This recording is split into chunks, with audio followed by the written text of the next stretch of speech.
Okay, we're going to start working on this Florenz Kroeber clock.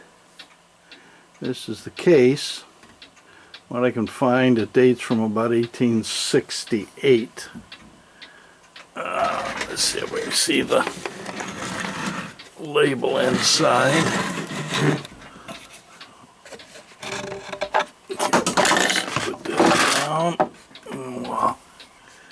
Take a look at the label.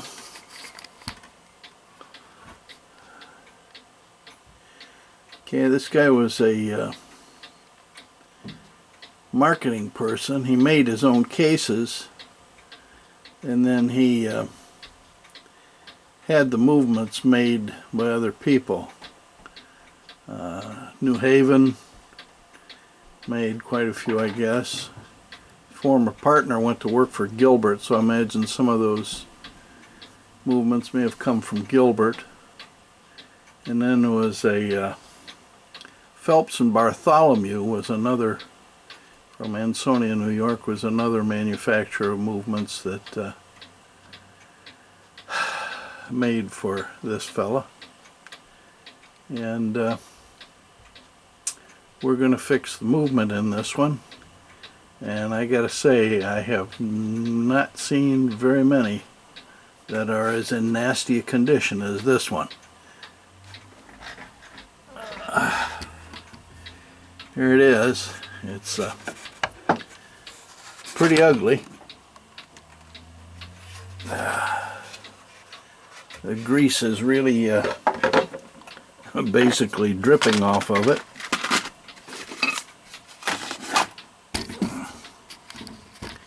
You take a look at that second wheel on the run side. I mean, that's some pretty hefty grease on there. It's so nasty. It's an alarm clock. There's a lever for the alarm. It is pretty nasty. Now, this can't be from 1868 because the patent date on that movement is dated June 23rd, 1874. So what I read must have been wrong. It's going to be a challenge to get this puppy clean. It's pretty ugly.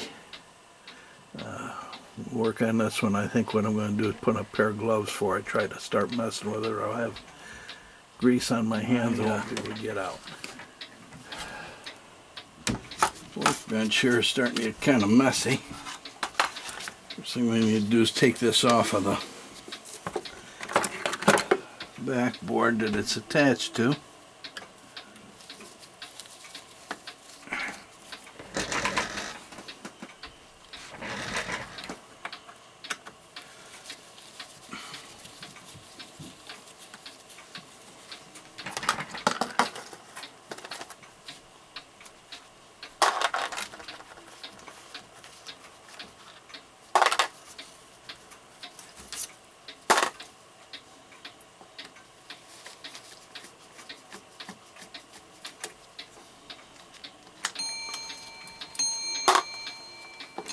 Ding-a-ling. Like both the strike and the alarm run on a bell. There's no gong.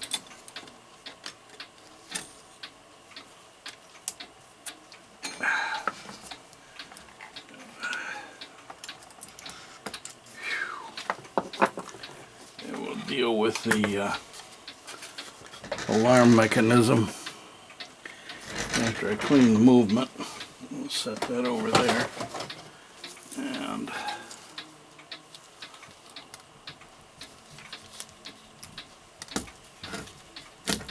okay.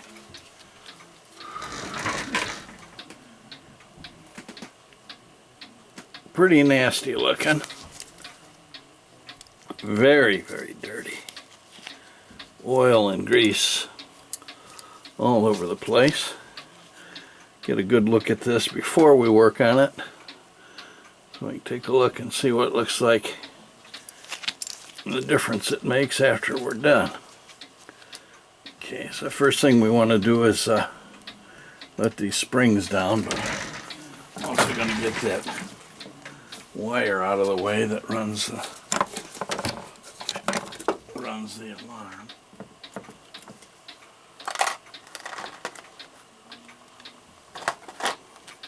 Okay, so we need a retainer. Looks like a number 5. Yeah, number 5 key. There's our let down key. Makes me a little nervous because the springs are kind of nasty looking. And it lines up enough. Flying like crazy. Okay. Get that one on there.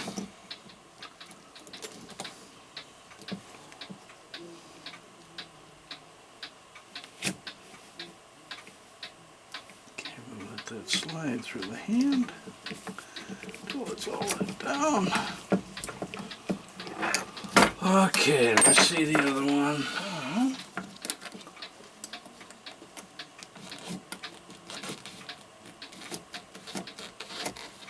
Okay, those are safely wrapped in.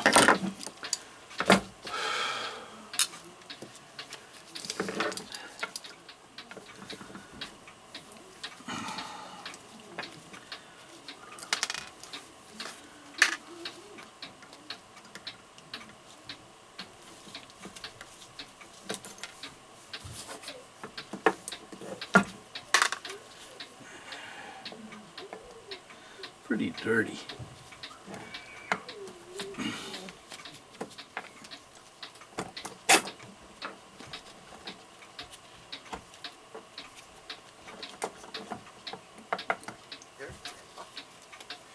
Hey, hey. Hey, hey. Boy, this one's so dirty I didn't want to touch it with my hands. Hey. Hey, Leonardo, what's that on your hand? Those are gloves, because look how icky dirty that is. Uh-huh. See how icky dirty? Uh-huh. Really? Oh, look, you want to see a really dirty one? Yeah. Look at the oil on that and the grease caked on that. That's pretty nasty, huh, Lily? Yeah. Pretty nasty. Are you gonna clean them? I keep all the pieces straight. Well, You gonna clean them? Gonna clean them? Yeah, they go. There's this set goes in the middle. That's your motion works. That's pretty easy to keep track of. Then there's second wheel for the run side, and there's a third wheel, fourth wheel, and they kind of only go together one way. And then you have the escape wheel, which is very distinctive because it's the teeth. Be careful, I don't kick the teeth that the pendulum lets go. So there's the whole run side. And then the strike side, you've got a governor. And then you've got the fourth wheel has a pin on it, so you know that goes to the strike side. The third wheel has the thing that lifts the hammer. That goes to the strike side. The only thing you could really mix up would be the second wheel. And the second wheel for the run side in this case is much bigger. So it, they wouldn't if you put this in here, they wouldn't mesh. So you know that's how they have to go. And then these two things just go at the top. This one runs into the count wheel, and this is the lever that ends up lifting it to make it operate. So Cool. Well, she wanted to come down and say hi. okay, see you guys later. Yeah.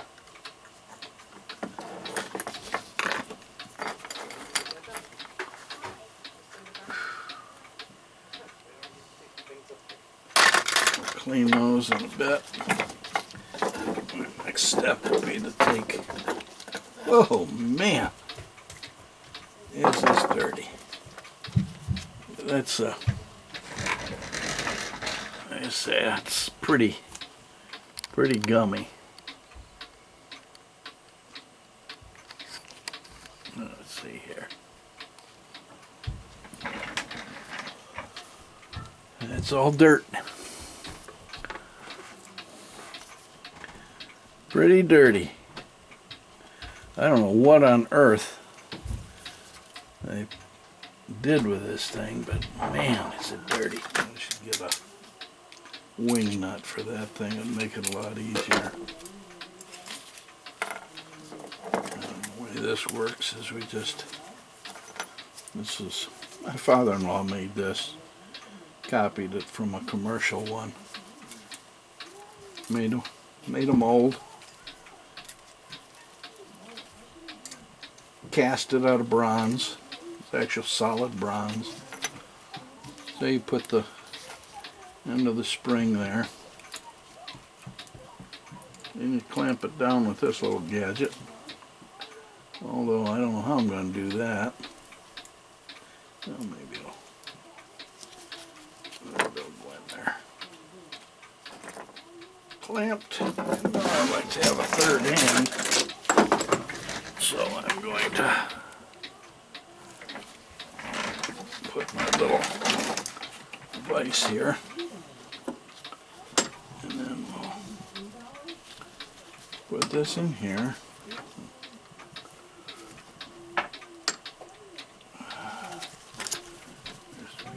Click back around. Okay.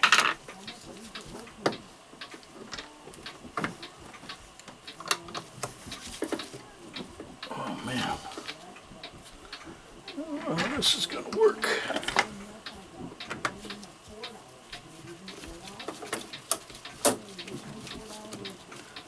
Wind it up, hopefully.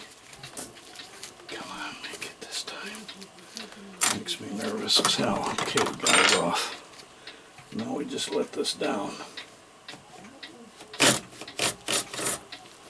we go.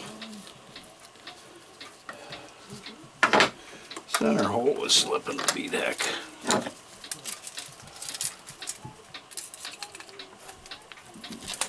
Now watch. Now that I got it off, I won't be able to get the center out.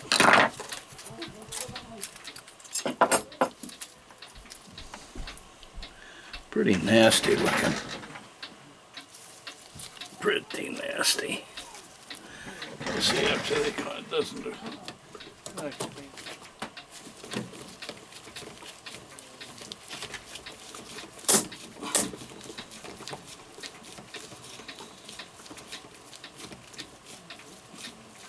Okay, I think it caught that time.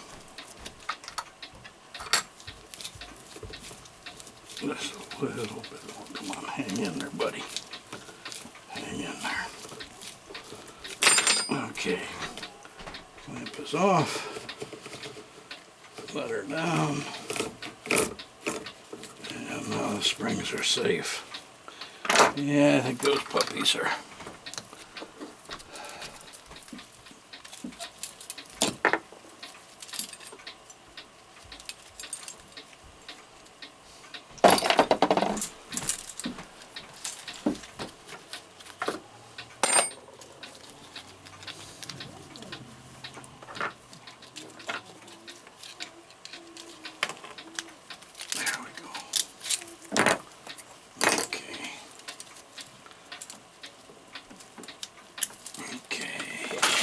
For those. And now we're going to take a look. What I'll do is just throw this stuff in cleaning solution for a while and get all the grease off, and then we'll evaluate what we need to do. Okay. I don't have an ultrasonic cleaner, as they're just too expensive. So what I do is I just use a brass brush and water-based ammoniated clock cleaning solution. Just get that initial garbage off of them. Man.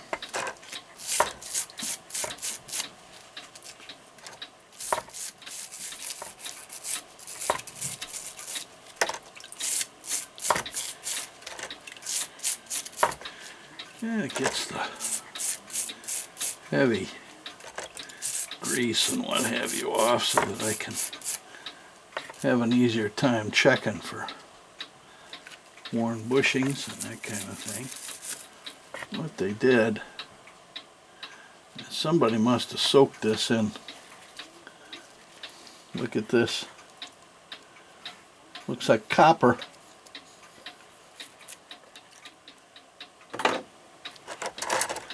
This is just our initial cleaning.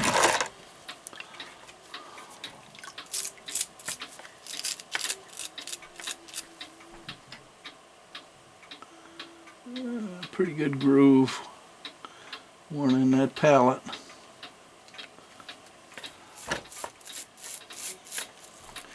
Reminds me of overhauling a car and clean all the parts.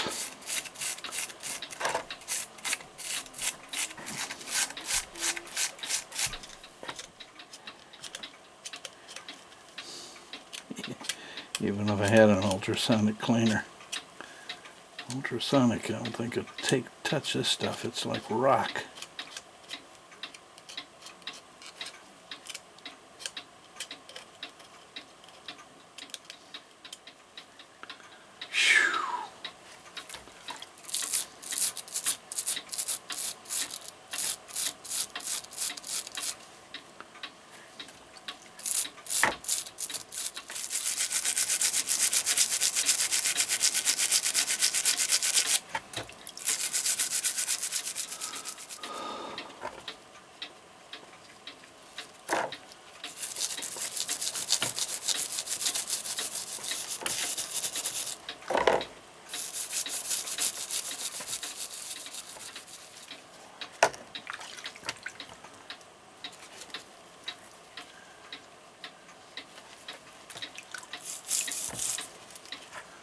Yeah, boy, I don't know what they did, but you see right here, this middle part right here, somebody pounded hell out of it to try to straighten that out. All right.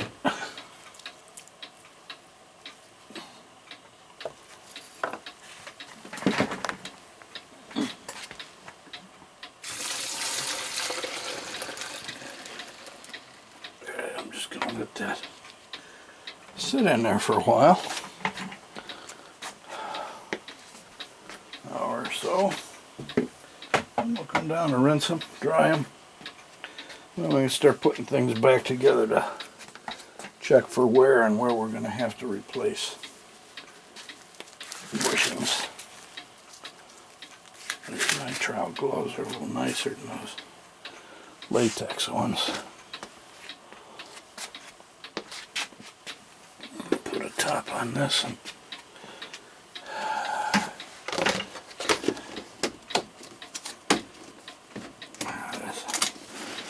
that's my fancy cleaner container. Works for me. Okay, this is the second cleaning. There's the gears, the plates. The grease is all gone off of them now. Now we can start checking for worn pivots and do the rebushing.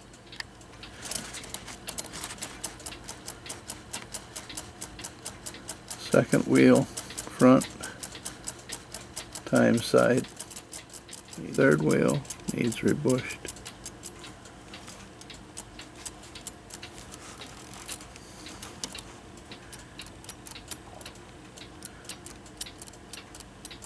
Fourth wheel needs rebushed.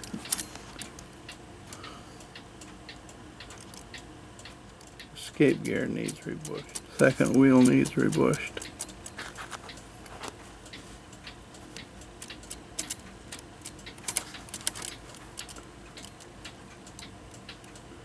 Third wheel needs rebushed.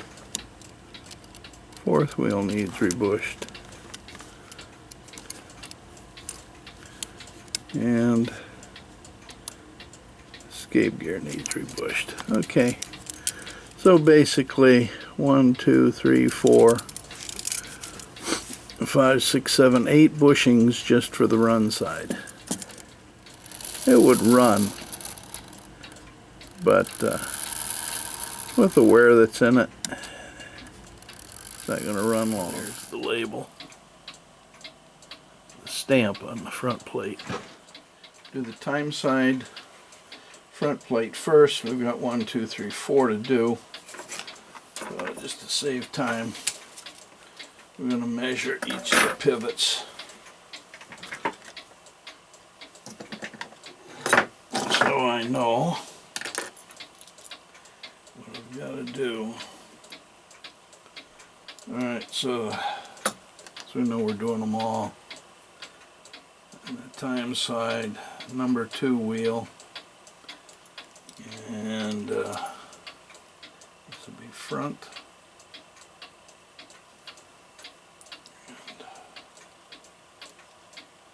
And that pivot is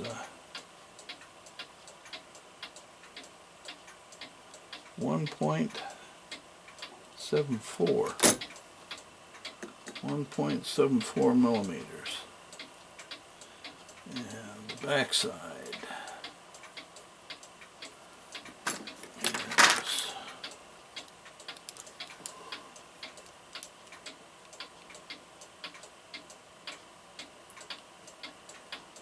1.62.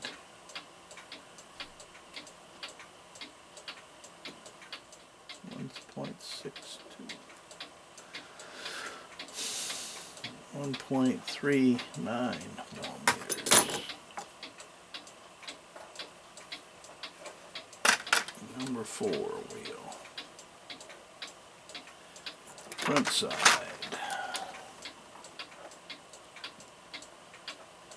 1.31. Back side.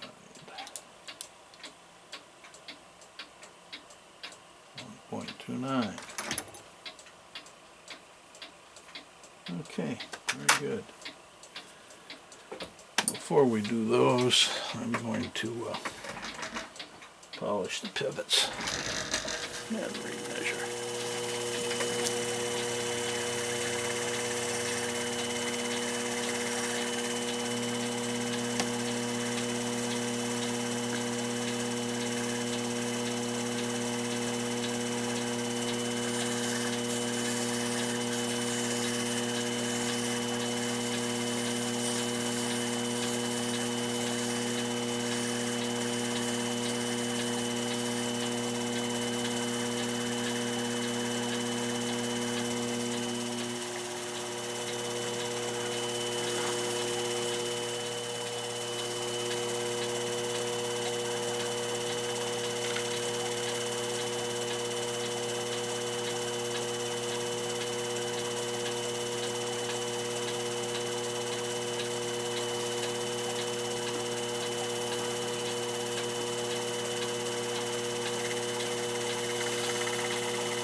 Polish the pivots and arbors, and that way they're going to run better. Right, for bushing this escape gear, the escape pivots are 1.29 millimeters. So here's bushings with a bore of 1.25, and then we'll ream them out 4/100ths of a millimeter. But they also, the bushings have a diameter of 3, so I need a reamer 2.97 to cut the hole. And once the hole is cut, we can press that 3 millimeter bushing into that 2.97 hole and then ream it out, and we'll be rebushed.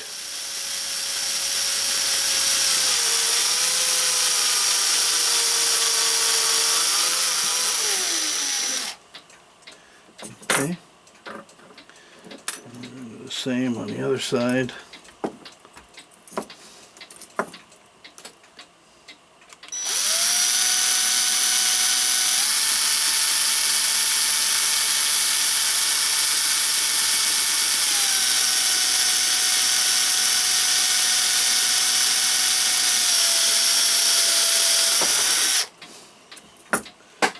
Okay, and I'm going to bevel that hole just a tiny bit. And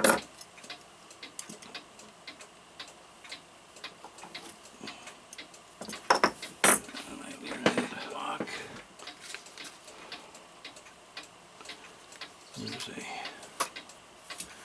3mm bushing. Put it over the hole.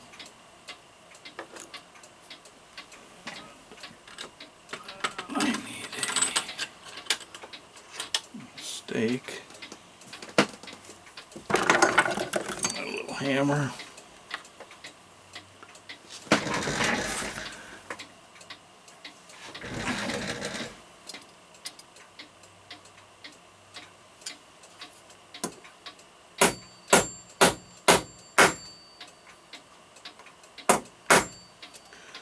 Okay. Okay.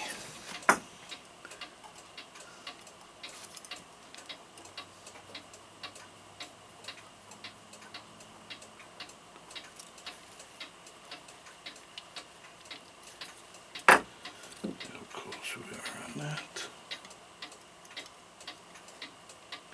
Getting close. Okay, roach out from the other side. Try to keep this where camera can see what I'm doing. Anyway, that enlarges the hole until that will fit in the bushing. Okay, then after the thing is broached out with the cutting broach, we broach it now with a smoothing broach. It smooths the inside but also work hardens the brass. That makes the bushing a little more durable.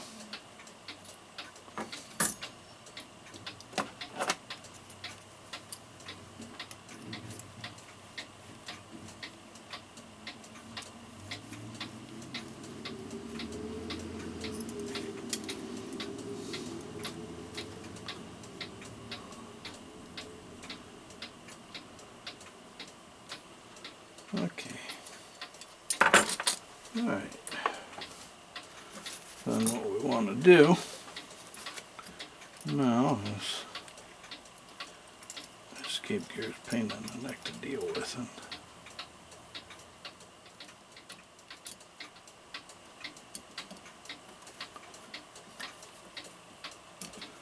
okay.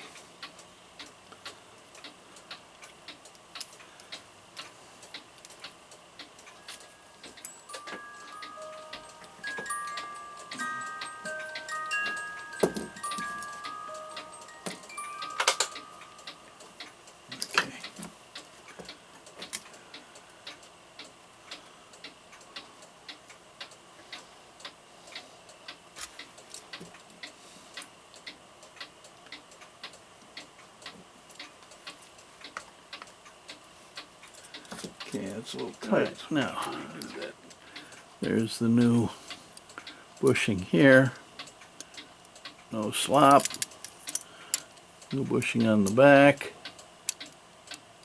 No slop. Turns freely. Also check, see that it has end shake. In other words, there's got to be some back and forth movement, side to side between the plates, so that when everything's in there, nothing can get bound. Anyway, one set of bushings done. 3 more to go, and the strike. Okay, run side is done. Now take a look at strike 4. 5, 6, 7, 8 bushings on the Strike side. Strike side now. All bushed.